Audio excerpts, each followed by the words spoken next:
Hello viewers, it's your girl Ruby Fangirl. Godzilla vs. Megalon, one of the most goofiest Godzilla movies of all time. Released in 1973, this is one of the interesting movies, I would say.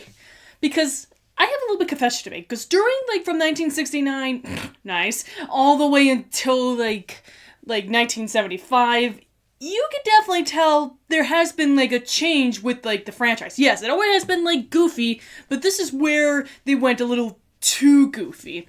Most specifically, All Monsters Attack, Godzilla vs. Ghidorah, and Godzilla vs. Megalon, they were all mainly focused around kid movies. Well, most specifically, this movie I'm talking about right now, and of course, the infamous All Monsters Attack, but we're not going to be talking about that. If you guys want me to do that stinking movie, sure, I'll do it, and you can definitely see how much pain I would go through. But Godzilla vs. Megalon, it is not the worst movie ever made. It's not even up there, but it's definitely not one of the greatest whatsoever. Because you know me, I love Godzilla and all, but if it's a movie that's not fantastic or great, or people say it's way too goofy, yeah, that's definitely something.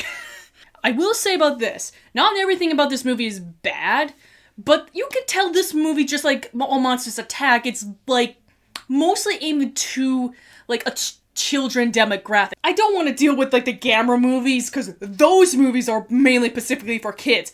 Except for the Heisei ones. Those are fantastic. If you guys want me to do individual ones on those movies, please tell me in the comments. I would love to do that. However, not every single movie during the Bronze era of the Showa era is bad. Because we got Godzilla vs. Megalon. That's a fantastic movie there.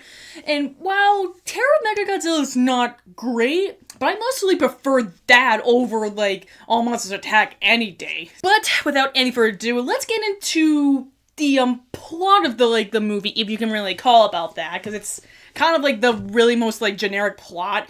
Definitely not the worst plot ever, but it's so weird. So it just basically centers around this trio. Of course, there's a child and two adults, and one of them is an inventor that was creating none other than Jet Jaguar. Yeah, so it turns out we got a new monster right here. Or more specifically, an Ultraman-like character. Hey look, you can tell right here, does he look like freaking Ultraman? We'll get to more on Jet Jaguar later, because later on we get introduced to the underground civilization called, I think it's called Utopia or Zootopia. I don't really know. It's one of those. Or I think it's Utopia. And they're sick and tired of the humans bombing the area and stuff like that. And because something happened earlier in the movie, or at the beginning of the movie, that exploded Monster Island and drained out a lake. Yeah, I know, that's something. So had enough, they decide to send their ancient god known as Megalon. He's definitely probably one of the most unique monsters out there. Well, not too unique, but I really, really love his design. Well, not my favorite monster of all time, because there's one thing. He's kind of goofy when he's attacking. Because the Utopians, they need to require Jet Jaguar. Why, you asked?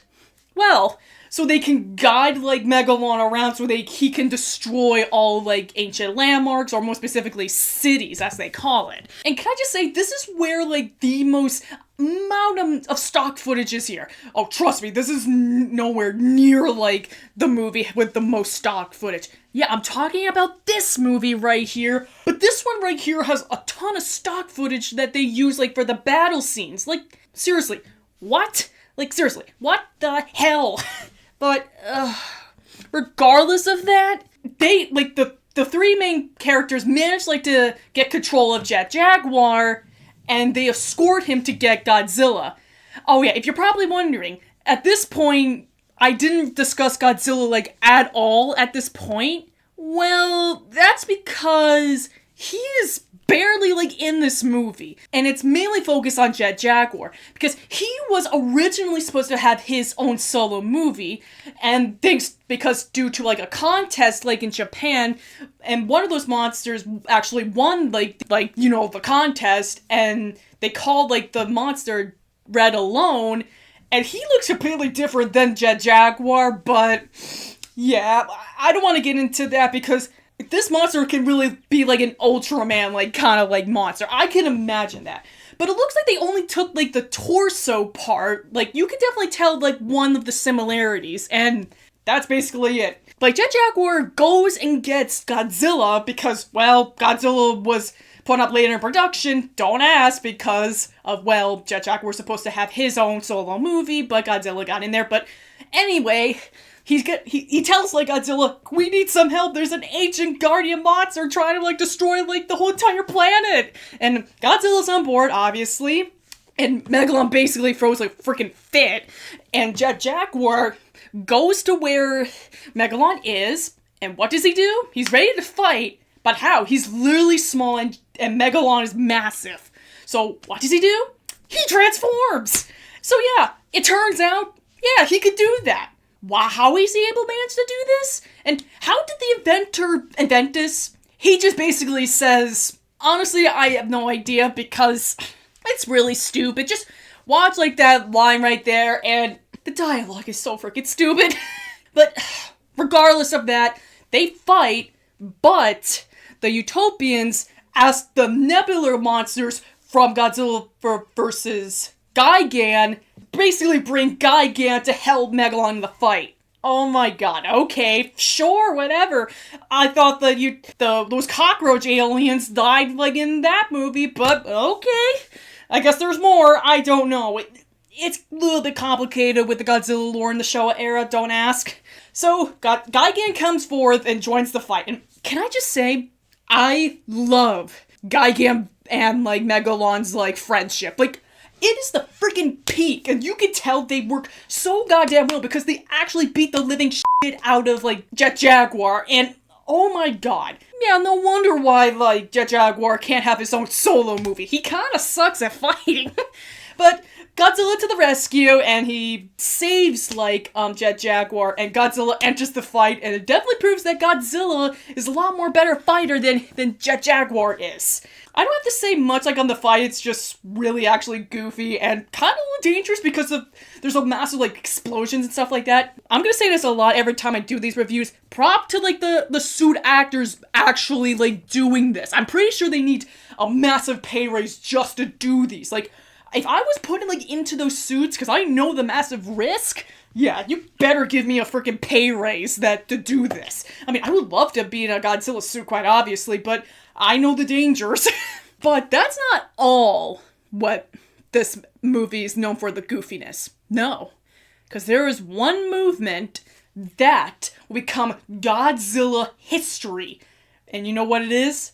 Godzilla's infamous / most recognizable move, the drop kick. And can I just say, oh my god, it's so goofy, and I love it so much. I love it, I love it, I love it, I love it. Oh my god.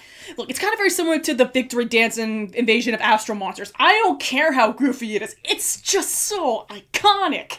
Oh yeah, because Gigan, like, flew off because he's a scaredy dino, I think, or cyber dino.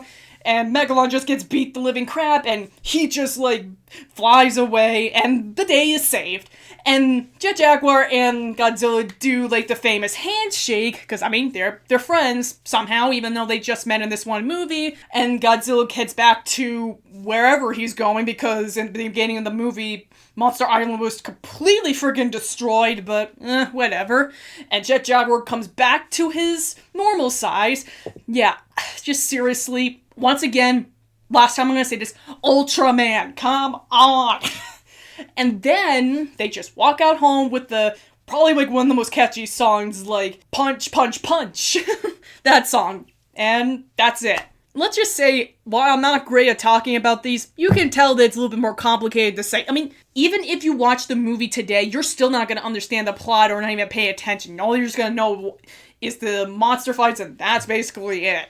But, yeah, this movie is definitely something. While I don't hate it, but I don't like it either. It's one of those movies I'll just accept, but I'm not gonna watch it so many times. I only just watch it just for, like, the shit and giggles, basically.